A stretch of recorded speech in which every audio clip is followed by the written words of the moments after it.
is more realistic than idealistic. These are not just statistics. These are realities. These are people. We've been there, and in every urban town we've reached, you've seen hundreds of young people that show up, that are desperate, they're strong, they're talented, they want to work, but these are young people that have been failed by a system. It should be noted that Uganda is ranked the most entrepreneurial country in Africa. However, the young people are being failed because 70% of the small businesses that are started do not live to complete one full year. They are failed because of high taxes.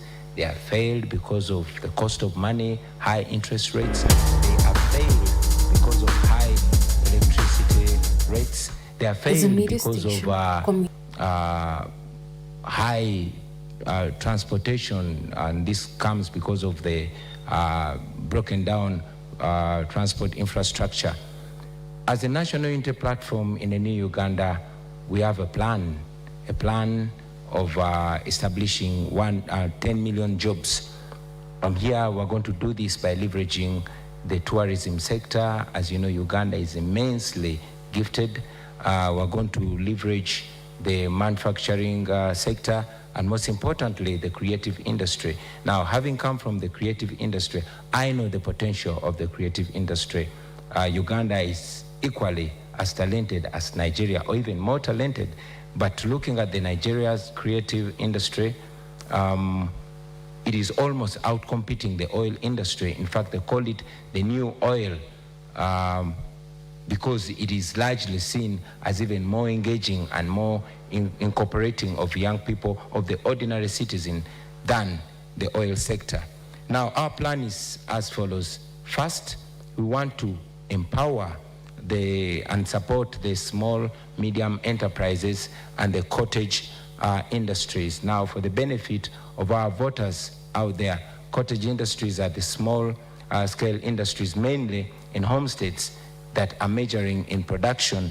These, we must understand, looking at the growing economies of the world, these have been the unsung heroes of these growing economies. China, India, Brazil, name it. So, looking at these examples, we think it can be a benefit in Uganda.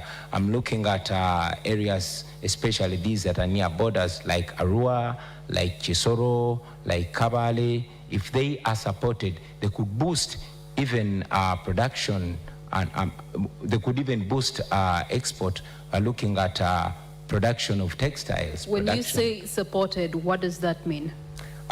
Supported means cutting down, reducing the cost of doing business, reducing the power costs, reducing the cost of money, reducing the interest rates, investing in transport infrastructure. This would make it easier for them, and it would boost them. Also, it's important to mention that in this line, we want to boost production.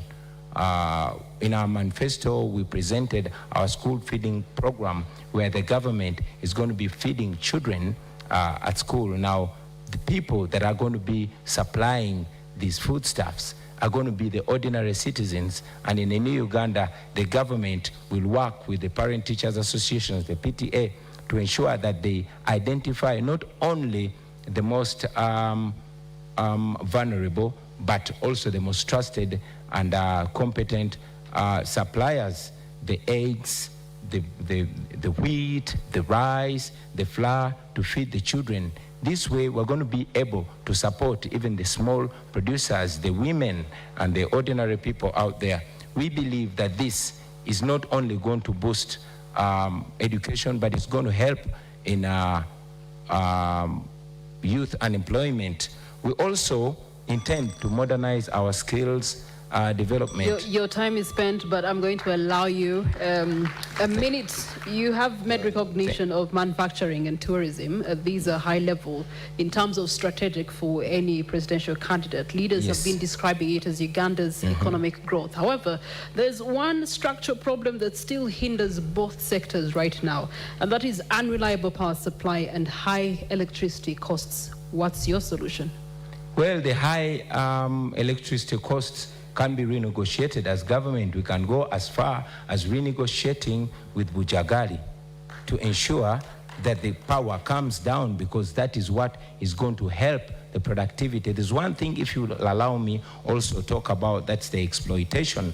The current government prides in youth employment, where mainly the industries that are owned by foreigners actually exploit the citizens to an extent that young Ugandans are paid as low as 3,500 shillings a day.